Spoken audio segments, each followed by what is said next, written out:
ಬಹಳ ವಿಶೇಷ ಏನಪ್ಪಾ ಅಂತಂದ್ರೆ ಮೊಹರಂ ಹಬ್ಬ ಬತ್ತಪ್ಪ ಅಂತಂದ ಕೂಡಲೇ ಮೊಹರಂ ಹಬ್ಬದ ಮಹತ್ವವನ್ನ, ಮೊಹರಂ ಹಬ್ಬದ ವೈಚಾರಿಕತೆ ವಿಚಾರಗಳನ್ನ, ಮೊಹರಂ ಹಬ್ಬದ ಆಚರಣೆಯನ್ನ ಇಡೀ ಭಾರತ ದೇಶ ಬಹಳ ಸಡಗರದಿಂದ ಮತ್ತು ಬಹಳ ಉತ್ಸಾಹಪೂರ್ವಕವಾಗಿ ಶ್ರದ್ಧಾ ಭಕ್ತಿಯಿಂದ ಮಾಡ್ತಕ್ಕಂಥದ್ದನ್ನ ನಾವು ನೀವೆಲ್ಲ ನಾಡಿನ ತುಂಬೆಲ್ಲ ದೇಶದ ತುಂಬೆಲ್ಲ ನೋಡಿದ್ದೇವೆ.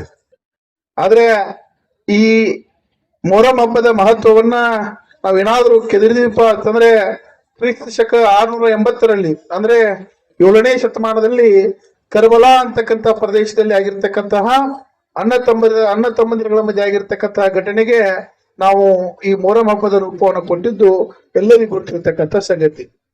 ಮೊಹರಂ ಹಬ್ಬವನ್ನ ಆಚರಣೆ ಮಾಡ್ತಾ ಬಂದಿದ್ದಾರೆ. ಆದ್ರೆ ಭಾರತ ದೇಶದಲ್ಲಿ ಮಾತ್ರ ಈ ಮೊಹರಂ ಹಬ್ಬವನ್ನ ಸಾಮರಸ್ಯದಿಂದ, ಪ್ರೀತಿ ಪ್ರೇಮದಿಂದ, ಭಾತೃತ್ವದಿಂದ ಹಿಂದೂ ಮುಸ್ಲಿಮರು ಕೂಡಿಕೊಂಡು ಆಚರಣೆ ಮಾಡ್ತಕ್ಕಂಥ ಹಬ್ಬ, ಅಗ್ರಗಣ್ಯ ಹಬ್ಬ ಯಾವ್ದಾದ್ರು ಇದ್ರೆ ಅದು ಮೊಹರಂ ಹಬ್ಬ ಅಂತಕ್ಕಂಥದ್ದು. ಅದರ ಸ್ಮರಣೆ ಮೊಹರಂ ಹಬ್ಬದೊಳಗೆ ಕೆಲವಷ್ಟು ಇಸ್ಲಾಂ ಸಮಾಜದ ವ್ಯಕ್ತಿಗಳು ಏನ್ ಮಾಡ್ತಾರಪ್ಪ ಅಂತಂದ್ರೆ ಉಪವಾಸವನ್ನು ಮಾಡಿ ಆ ಒಂದು ಬಲಿದಾನಗೈದಿರ್ತಕ್ಕಂತಹ ಈ ಒಲಿಗಳ ಒಂದು ಸ್ಮರಣೆಯನ್ನು ಮಾಡ್ತಕ್ಕಂಥ ಕಾರ್ಯ ಮಾಡ್ತಾರೆ. ಇನ್ನು ಕೆಲವೊಂದಿಷ್ಟು ಜನ ಅವರ ವಿಚಾರಗಳನ್ನ, ವೈಚಾರಿಕ ವಿಚಾರಗಳನ್ನ ಹೆಜ್ಜೆ ಆಟಗಳ ಏನು ಕರಿತೀವಿ, ಗ್ರಾಮೀಣ ಭಾಗದಲ್ಲಿ ಕವಾಯತ್ಗಳು ಕರಿತೀವಿ, ಹೆಜ್ಜೆ ಆಟಗಳು ಕರಿತೀವಿ, ಮೊಹರಂ ಪದಗಳು ಕರಿತೀವಿ. ಅವುಗಳನ್ನು ಹಾಡುವುದರ ಮುಖೇನ ಇವರ ಇತಿಹಾಸಗಳನ್ನು ಸಾರಿ ಹೇಳ್ತಕ್ಕಂಥ ಕಾರ್ಯ ಭಾರತ ದೇಶದಲ್ಲಿ ವಿಶೇಷವಾಗಿ ನಡ್ಕೊಂಡು ಬಂದಿದೆ ಅಂತಕ್ಕಂಥದ್ದು. ಅದರಲ್ಲೂ ಹಜರತ್ ನಮ್ಮ ಏನು ಹಜರತ್ ಸಾಹೇಬ್ರ ಹೆಸರಿನ ಅವ್ರದ್ದು, ಉದಾಹರಣೆಗೆ ಬಿಬಿ ಫಾತಿಮಾ ಅವರ ತಂದೆ ಹೆಸರು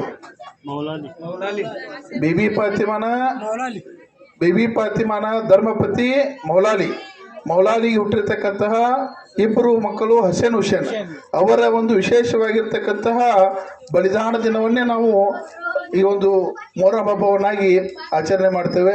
ಹಾಗಾಗಿ ನಾವು ಜಮಖಂಡಿ ನಗರದಲ್ಲೂ ವಿಶೇಷವಾಗಿ ನಾವು ಜಮಖಂಡಿ ಒಳಗೆ ಇಲ್ಲಿವರೆಗೂ ಸಹ ಯಾವುದೇ ರೀತಿಯಾಗಿರ್ತಕ್ಕಂಥ ಕೋಮು ಗಲಭೆಗಳಾಗಿರ್ತಕ್ಕಂತಹ, ಯಾವುದೇ ರೀತಿಯಾಗಿರ್ತಕ್ಕಂಥ ಜಾತಿಮಯವಾಗಿರ್ತಕ್ಕಂತಹ ನಾ ಮುಸ್ಲಿಮ್ನ, ಹಿಂದೂನ, ಕ್ರಿಶ್ಚಿಯನ್ ಅಂತಕ್ಕಂಥ ಯಾವುದೇ ಹೋರಾಟಗಳಾಗಿರ್ಬೋದು, ಯಾವುದೇ ರೀತಿ ದಾಂಧಲಿಗಳಾಗಿರ್ಬೋದು, ಗದ್ದಲಗಳಾಗಿದ್ದು ಕಣ್ಣಿಗೆ ಕಾಣೋದು ಬಹಳ ಅಪರೂಪ. ಎಲ್ಲೋ ಒಂದು ಕಾಣುತ್ತಪ್ಪ ಅಂತಂದ್ರೆ ನಮ್ಮ ಹಿರಿಯರು ನಾವೇ ಎಲ್ಲ ಕೂಡಿಕೊಂಡು ಬಗೆಹರಿಸಿ ಮತ್ತೆ ಅದನ್ನು ತಿಳಿಗೊಳಿಸ್ತಕ್ಕಂಥ ಕಾರ್ಯ ಈ ಸಾಮರಸ್ಯ ಜಮಖಂಡಿ ಮಾಡ್ತಾ ಇದೆ ಅಂತಕ್ಕಂಥದ್ದು.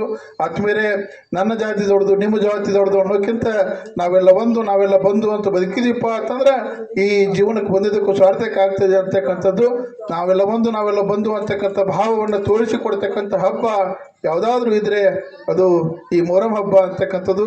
ಅದರಲ್ಲಿ ಈ ಮೊಹರಂ ಹಬ್ಬದೊಳಗೆ ಕೆಲವೊಂದಿಷ್ಟು ಕಡೆ ನೋಡಿದ್ವಿ ನಾವು, ಹಿಂದೂಗಳು ಹೋಗಿ ಆ ಪಂಜೆ ಎಬ್ಸೋದಿಲ್ಲ.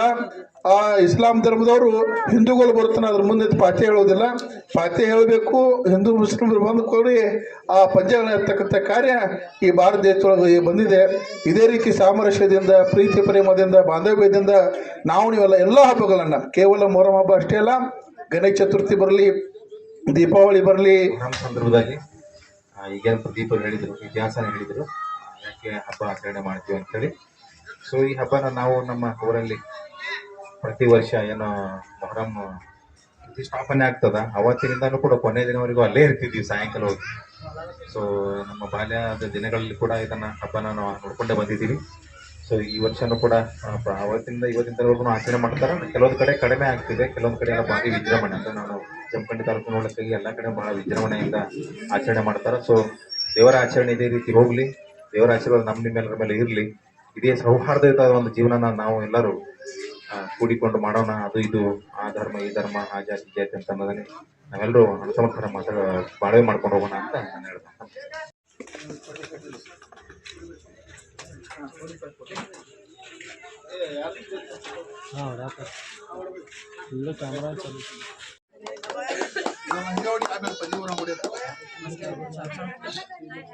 ಪೋನಿ ಅವರು ಅದರೊಂದಿಗೆ ನನ್ನೊಂದಿಗೆ ವಿದ್ಯಾರ್ಥಿ ಪರಿಷತ್ತಿನಿಂದ ಹಿಡ್ಕೊಂಡು ಇಲ್ಲಿಯವರೆಗೆ ನಾವೇನು ಸಾಮಾಜಿಕ ಕೆಲಸಗಳು ಮಾಡ್ತೇವೋ, ನಡಕಿ ವಯಸ್ಸಿನ ಸಣ್ಣವನಿದ್ರೂ ಸಹ ಸಾಮಾಜಿಕ ಕಾರ್ಯದೊಳಗೆ ಬೆನ್ನೆಲುಬಾಗಿ ನಿಲ್ತಕ್ಕಂಥ ಮಿತ್ರ. ನಾವು ಇನ್ನೊಬ್ಬರ ಸಾಧನೆ ಬಗ್ಗೆ ವರ್ಣನೆ ಮಾಡಿ ಹೇಳ್ತೀವಿ, ನಮ್ಮ ಜೊತೆ ಇರ್ತಕ್ಕಂಥವ್ರು ಯಾಕೆ ಸಾಧನೆ ಮಾಡಬಾರ್ದು ಅಂತ ಹೇಳಿ ನಮ್ಮ ಆಶಯ ಅದ. ಅದರ ಪ್ರಕಾರ ಇವತ್ತಿನ ದಿವಸ ನಮ್ಮ ಜೊತೆ ಇರ್ತಕ್ಕಂಥವ್ರು ಎಲ್ಲರೂ ಒಂದು ಉನ್ನತವಾಗಿರ್ತಕ್ಕಂಥ ಸಾಧನೆಯನ್ನು ಮಾಡಿ ತಮ್ಮ ಜೀವನವನ್ನು ರೂಪಿಸ್ಕೊಳ್ತಾ ಇದ್ದಾರೆ. ಇದ್ದಾರೆ. ಅದರಲ್ಲಿ ಪಾಪ ಆಗಿರ್ತಕ್ಕಂಥ ಆತ್ಮೀಯ ಮಿತ್ರ ರಘು ಲಗ್ಲಿ ಈಗ ವಕೀಲನಾಗಿ ಸೇವೆ ಮಾಡಕೈತಾನ. ಬರ್ತಕ್ಕಂಥ ದಿನಮಾನದಲ್ಲಿ ಅದಕ್ಕಿಂತ ದೊಡ್ಡ ಹುದ್ದೆ ಯಾವುದಾದ್ರೂ ಆ ವೃತ್ತಿ ಒಳಗಿದ್ರೆ ಆ ಹುದ್ದೆ ಅವನಿಗೆ ಈ ಮೊರಮ್ಮ ದೇವರುಗಳು ಸದ್ಗುರುನಾಥ ಅನುಗ್ರಹಿಸಲಿ ಅಂತಕ್ಕಂಥ ಮಾತನ್ನು ಹೇಳಿ ಅವನಿಗೂ ಸಹ